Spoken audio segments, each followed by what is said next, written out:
Hi, welcome to Behind the Scenes of New Conservatory Theater Center's Interlude. My name is Kate Jones Butler. I'm the Director of Marketing at New Conservatory Theater Center, and I am thrilled to be joined by two incredible talents. We have director ShawnJ West with us, and we have the star of the show, H. Adam Harris. Welcome.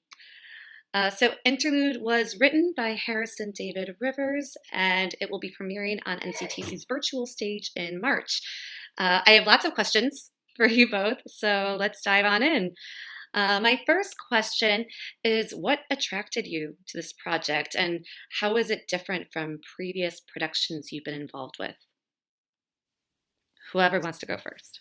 Yeah, I first met Jesse when we performed This Bitter Earth, almost 3 years ago now.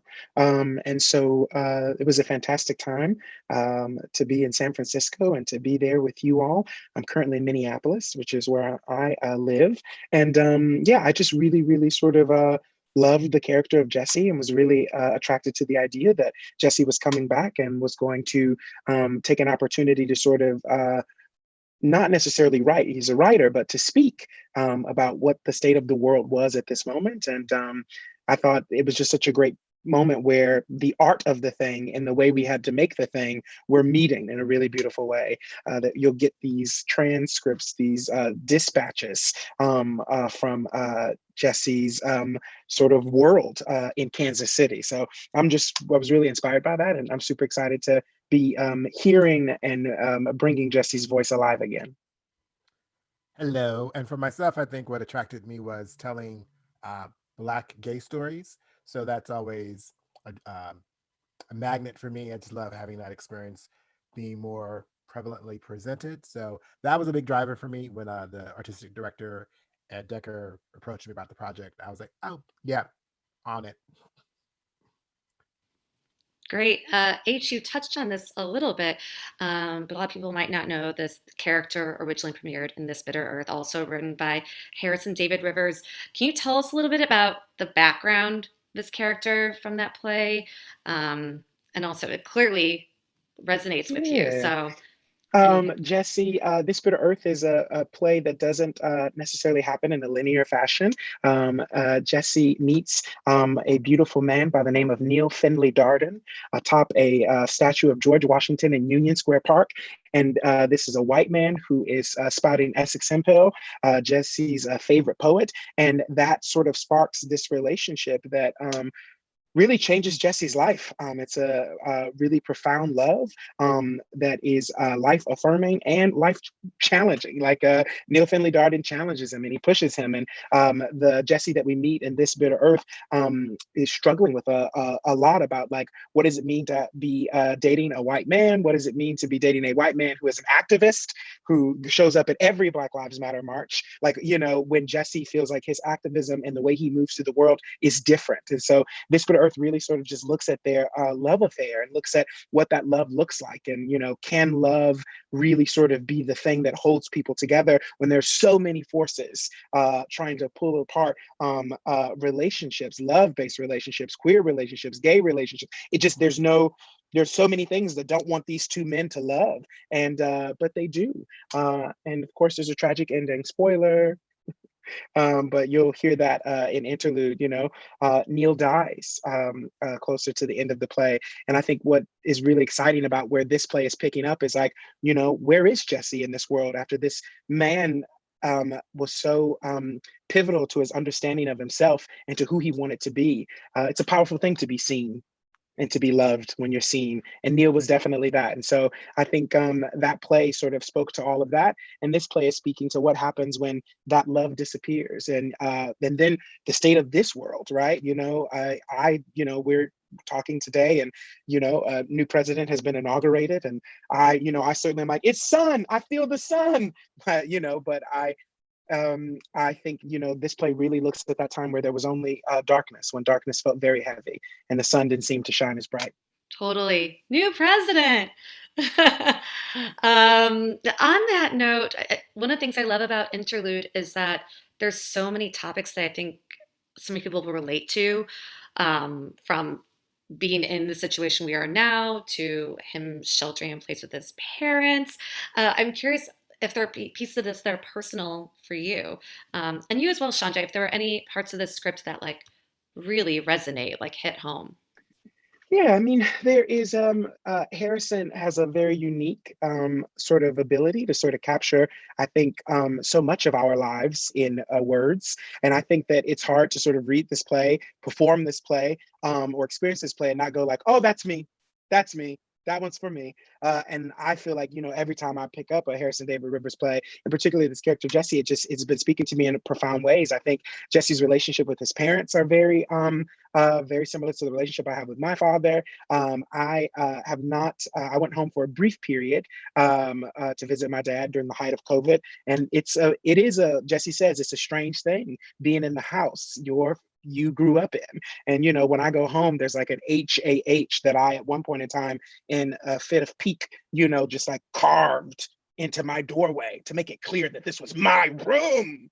And my father was furious. And I was like, whatever, and also I'm like, I felt like I did that, and so I think I can't imagine being forced to retreat to that place and be there. But Jesse's world is crumbling in many ways, and so he returns home because the idea is that you can always go home, right? And that's not true for a lot of us. That's not true for a lot of our experiences. And so I think there is a lot of commonality in that, and also in this present moment. I think Jesse just is really giving voice right now to so much of what we are all collectively experiencing about this pandemic, about the uprising, about the Black death that we're bearing witness to, and the pain of it. And I also think there's a beautiful nod to what it means to take care of yourself. What is self-care? What is our responsibility to our ancestors and our elders? What is our responsibility to survive when they couldn't? So that's sort of what I'm holding, that I feel like is really sort of connected to my life. So well said, Chandra. Is there anything you wanted to add?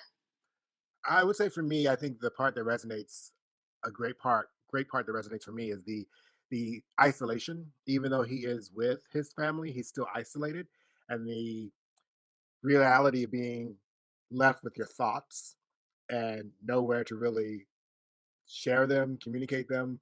It's just they're there. They will marinate and do their things, and some good, some not so good. So I think similarly, this past year, I'm a single man living alone and being left with my thoughts, and it's like, it's very isolating and it's very lonely at times. And the thoughts that go through your head, like, what did I do wrong to end up alone? Stuff like that. That's not at all healthy or helpful, but you go through that. So I think there are moments in which Jesse is talking and sharing, that it's like, oh yeah, I know that feeling.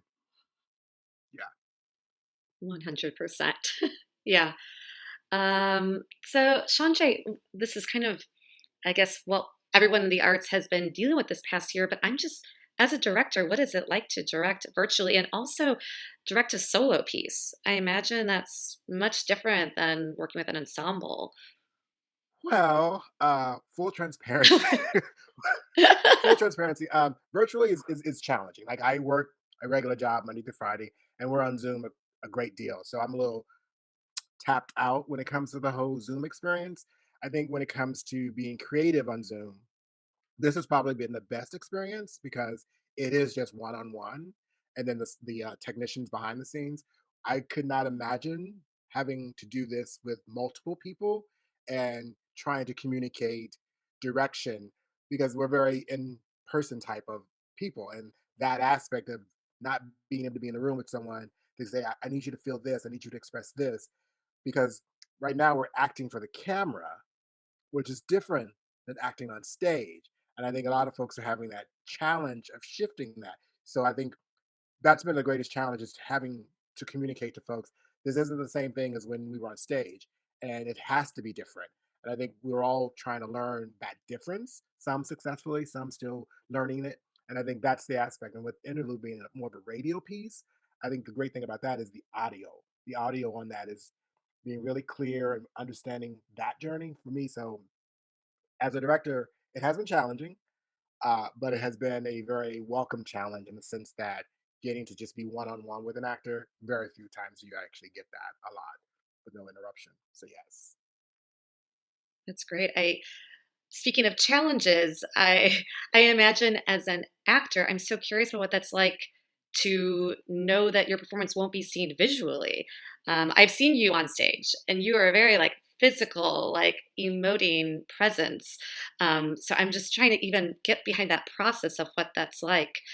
For those of you who don't know, this will be an audio piece paired with a visual storyscape, but we will not see H within this. So take us inside that process. Yeah, it's not the audio portion of it doesn't sort of concern me in that way. I think, the art of storytelling is the art of, speaking that story aloud. That's sort of how we begin. And the visual, painting that visual yourself. I spend a lot of time in the summer reading children's books to kids at a farmer's market. So I get the sort of idea of like, come on, let's like use this voice to tell a story. But I think the thing that is hard and challenging is that, normally there's you're normally talking to someone or you're getting some sort of feedback. But because of I'm in Minnesota and like I've got this wild setup, and so, because of all of the uh, things needed to make sure that the sound is technically sound and crisp, there are no videos on. So I'm just acting, by myself. My video's off. ShawnJ's video's off. Everyone else's video is off. So it's just me talking like Jesse, in a room by myself. And yet my job as the performer is to sort of make sure that we are channeling and bringing that story through. So I do find it's been quite challenging. It's a hard thing to pull off, and that's where the only thing I can do is trust Sanjay, right? Sometimes as an actor, a lot of times, especially in person, you have a better sense of how your performance is landing. You can feel energy in a room, you can see things. We have the corner of our eyes. We're very sensitive as actors, we know. But in this world, you don't get any feedback. Everyone's muted. So you're just by yourself. I don't know how long to wait for this laugh line. Is it a laugh? Maybe no one found it interesting. Oh well, That's so so that's funny. the journey. I don't know why. For some reason, I'd assumed the whole time that you'd be on Zoom recording it, and I'd almost wonder if there's like a different kind of freedom opens up performing when you don't see anyone or anything. Like, yeah, you have the downside of like, did they like Yeah. it? But also not having to, like you were saying, Shante, to have kind of the Zoom fatigue with it as well. Just Yeah, I mean, I can't tell you the freedom of it is always exciting, that element of it is like wonderful. But once again, so much about what we do is about communication and translation. And so, I don't hear the final product, so, I'm gonna be just as excited to hear what it sounds like as everyone else, and me and Shanji are only one part of this whole journey. We've got our sound designer and like all of this other magic that is being incorporated and added into. So for me, it's almost sort of like I don't know. I imagine like maybe closer to how you might make a movie, right? You record everything, it goes there, and then when you go see it, you're like, "Is that what you all chose? Great!" And hopefully, everyone's like, "Wow, Adam, you were wonderful." I'm like, "Thank you. They made it work, didn't they?" That's what I want to see. So, that is what they will say. yes, Have you done a solo piece before? I have not done a solo performance piece. I'm racking my brain about whether that's actually true. I do a lot of work. The last Harrison David Rivers collaboration was actually something we worked on with the St. Paul Chamber Orchestra here, and that was a beautiful sort of piece that was set to the classical music of Jesse Montgomery, and it was just a really powerful piece. I do a lot of things by myself, but normally I'm talking to crowds of people. So I very rarely am just here with the microphone in that way. Did that change the experience for you as a performer, being solo and not having kind of a lot of times that other person on stage with you is like your partner within that, and you Yeah, got it just does. you. Yeah, it's a harder thing. I mean, that's me and Sanjay have engaged in multiple conversations now around what is the story? Who is Jesse talking to? But what I said, it's probably in the weeds of actor sort of brain, but like what we say, is my old mentor, Ken Washington, really sort of wonderful. He's on my altar over here. Really sort of sweet, extraordinary, loving, wonderful man. He used to tell us this thing when we were actors that they were like, which didn't make sense to us. And to be honest, I'm like, okay, does it make sense? We say there are three people on stage. There is H. Adam, yeah. and then there is the actor, and then there is the character. And he would just say that basically the idea is that the character isn't aware of anybody else. The character's like, let's go, release me. And us actors are like, yeah, like I'm just gonna get into character. And then the actor's job is to be like, yeah, okay, character, but we have lines, we have blocking, we have a pause, we have a beat, and then H. Adam is in the control chair, just like, right? And so for me, what it's meant is that I'm trying my best to sort of make sure that I'm holding on to the notes and the energy that the actor in me is hearing Sean J. And yet, when it's just me in the moment, I've got to turn over to the actor. I've got to turn over to the character because there's nobody for me to act with. So that's sort of been the wonderful sort of beautiful navigation that we're making. But I think we're making some magic. I love that. That is going in my actor handbook. So Yes. well said. Well, I have a question for you both. It's a two-parter. One, I'm curious what you found surprising about this experience, and the other one is just what was your favorite part or one of your favorite parts? Sean J. I think I know why he called on me. I think one of the surprising elements is that when it comes to, I've done radio plays before, and so there's Foley attached to it, but it's always been in person. So I have all the actors, I have the sound person. I think in this instance, the surprise has been that how I have to really listen to inflections and tone and levels that you don't really have to pay that much attention to when you're in person. You just simply go, show me your best take. Give me a run, and the actor will just dive in and give you whatever comes out. Whereas this is kind of, I think, a little bit more narrow. So I have to now. I need. Can you go an octave higher on that part? Just because audib- audibly we need to hear variety and ebbs and flows, and so it's being that very specific is a little like I now understand the difference between stage film making because you create a film by creating images and then you sew them together. And so that's kind of what I was doing at the beginning, but now I realize I can't do that because by doing that, we take out some of the elements of the story because we finished recording and I listened to the whole recording and now we have to do some redos because in listening to how I broke up the scenes, they're a little disconnected. And so it's like, oh, that didn't quite work. So H Adam, Boo Boo, we need to redo like 4 out of the 6 dispatches. And it was like, oh, okay. So So it's been a that, learning process. yes, yes, very much so. So that was a surprise. Yeah. Is there a favorite standout part of this process or play for you? I think, in all honesty, meeting H. Adam, because I'd heard about him through Ed and everything, and I didn't get the opportunity to see this bit of Earth, but it was sort of hearing his voice. The man has a rich voice. Where do you hear it? And it's just collaborating in that way, and this new because this is a new tool for me as well. So I think that's what stands out for me in the whole creative aspect of creating a radio play, an audio experience, should I say? Fantastic. Thank you. H? Yeah, I think the hard thing would just be, what Sean J spoke to. It requires a different level of direction from Sean J, and it requires a different level of attention from me as an actor. And so, just trying to make sure that so much about the creative process is about that sort of wonderful sort of connection between director and actor, and it's just me and Sean J. So we are navigating that and making this magic happen together. And so it requires more trust on my part to just sort of go, okay, Sanjay, whatever you say, like that's the energy of it because I can't hear it, I can't see it, I can't feel it. All I can do is sort of name what feels honest to me on my side of the country. Like literally on my side of the country, I can only name what feels honest to me, and we sort of find our way to the most magical moment that way. And the most wonderful part about it was just listen, Jesse meeting Jesse when I met Jesse was a profound experience in my life, and it's such a profound experience to be returning and to sort of look at where I was and 3 years ago and where I am now and like who I am and who this person is. And so it's just that's the sort of lovely joy about it that I love the most. Love that. I loved Jesse then. I look forward to it Yay. again. Not to put either of you on the spot, but I'm curious if either of you have any favorite lines from the piece that you'd want to share with us, completely taken out of context, that you want to share.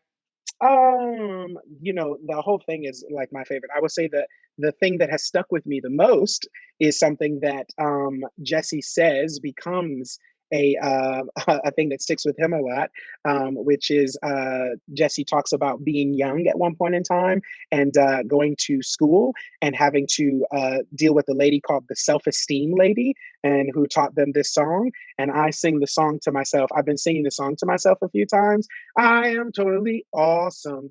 I am totally me. Like it's just recurring in my head a lot. And I've just been thinking a lot about that moment. And of course, there's some funny stuff that I'll say for you about, that's it's a very brief moment that young Jesse gets with that song before his parents get him together. I think that that's a really sort of powerful moment. And then to be honest, there have been some edits, so I'm not going to share anything because until I see these edits and work on them tonight. We're gonna get these recorded tonight. So I don't want to say a line and then you'll be listening for it. And who knows? Maybe I am totally awesome isn't there. I will say one of my favorite new additions to the world of Jesse is this sweet man named Luca, who I am just obsessed with already. And I wish I could meet a Luca, have a Luca, name a Luca, see a Luca, act with a Luca.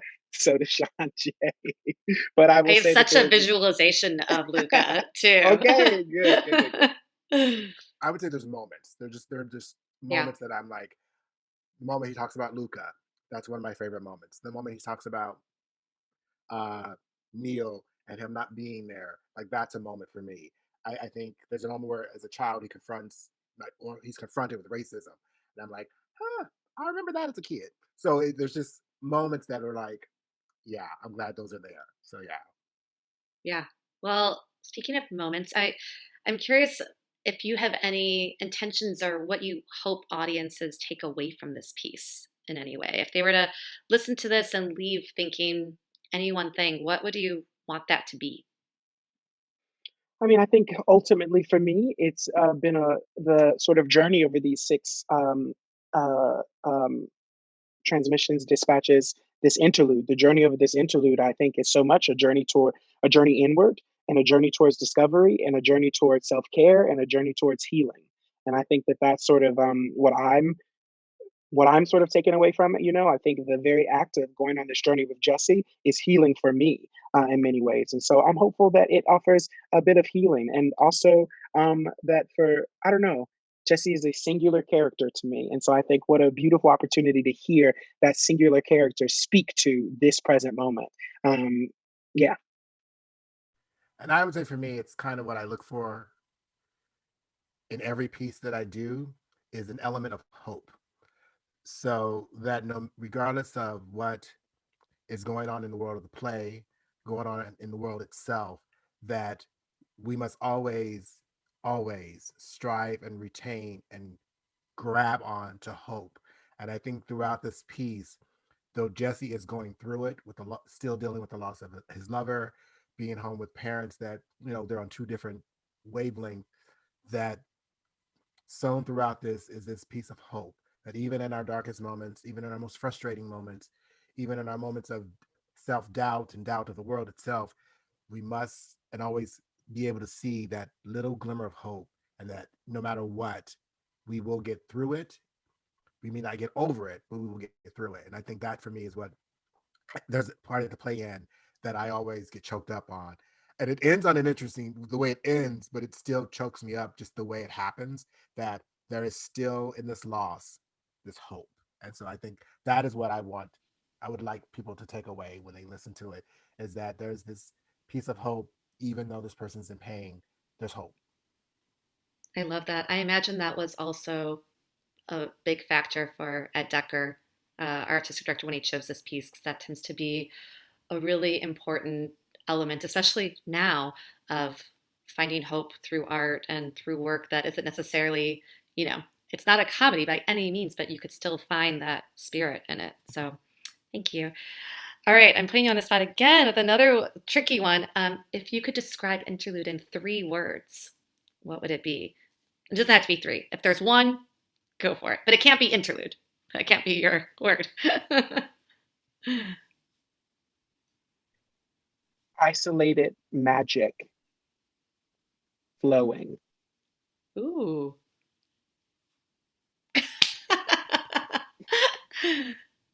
It's not a competition. Yes, it is. And listen, Shonda, yes, it is. Look at him. Engaging, enthralling, and enlightening. Ooh. Mm. Well, I guess we'll let the E-N, audiences decide E-N. who won that one. Those are both great. I'm curious if, it's been almost a year now that we've been in this pandemic, and I'm curious if that's shifted the art, the type of work that either of you want to do. Yeah, I mean, certainly. I think that there's the pandemic, and then there's the sort of systems and institutions that allowed the pandemic to expand and grow in its pandemic ness. And so I think every artist is wondering, what is our responsibility in this moment. Jesse in This Bit of Earth quotes Toni Morrison, who says this is precisely the time that artists go to work. We write, we heal, we do language, and I think that feeling is really robust in my life as an artist. I think it's really robust in a lot of my friends' life as an artist. Like, what are we going to do? What's the moment after this? But I also think that it was a great moment of like, oh, there's a sense that like all the things that we were okay with, we won't necessarily be okay with when we go back, because now we've been without it. We've been without theater. We've been without the grind and the sort of the fight for representation and the fight to be seen and to have a dimension. Like we've had some time away from that, and so I imagine the entry point back is going to be, oh, no, no, no, no, no. Like I have a very firm sense of like the art that I want to see and the art that I want to be a part of. And so that's sort of, I don't want to call it a silver lining, but it's certainly been a wonderful sort of willow wisp out of the darkness of this moment. I would echo that and piggyback off of that is that I think for me, not having to be in a space, drive an hour, and an hour back, I think it has brought such a clarity as to what I will do and what I won't do. I mean, I was already kind of doing that anyway, but I think it's also now when it comes to the material and the stories that are being told and the talent and the creative people behind the scenes, what is acceptable and what isn't. And I think I was already leaning towards that, but now it's just sort of clear like, yeah, that's not the kind of project I want to be attached to, but thank you for the offer. And so, and if the question maybe, well, what kind are you looking for? Something that's inclusive, that's something that represents a wider swath of our landscape. So it's been very clarity. 2020 vision gave such clarity to moving forward. Great. Speaking of moving forward, my last question for you are, in 2021, we had a new president, vaccinations coming down the line, things are happening. I'm curious, what are you both looking forward to the most this year? Um, I've got a few life changes that are happening that I'm looking forward to that I can't talk about just yet, but I'm very Oh, excited by them. And I'm just very, very, it feels very much like a year of possibility that I'm very sort of just like, okay, cool. Let me just see where the world takes me and where the wind blows, and trying to stay true to, myself and my dreams. But yeah, it's hard though, because I began 2020 with such hope and such positivity. I just, when I think about like that sort of entry point, but I don't know, this one feels good. My birthday always lands. My birthday's on January 15th. So I get to have another new year, And so I got the new year, I got my birthday, and then I got a new president. So I'm feeling very good. They got three of them. So I'm going to keep fighting and searching for those wins. happy belated birthday. ShawnJ, you had a birthday recently too. Mine was January 5th, which is interesting. 5th, 15th. Super Capricorn, super Capricorn, The working real it deal, in. like Capricorn to the T. What I would say that I'm looking forward to is just basically more honest interactions with people. That people in general would just be a lot more honest, open, and allow the ability for grace when errors are made. I think that is what I'm looking forward to in this 2021 and moving forward. That we as human beings allow folks the grace to make a mistake so that we can all grow and learn. So I think that is the biggest part for me. Great. We're at the end. Thank you so much. This was such a pleasure. I'm so beyond excited about this piece from the first reading of the script. Me and everyone else at NCTC, our hearts just opened up and we couldn't stop talking about how excited we were to bring this to our virtual stage. So thank you. It starts March 1st and enjoy. Thanks so Thanks, much. Kate. Be safe. Bye.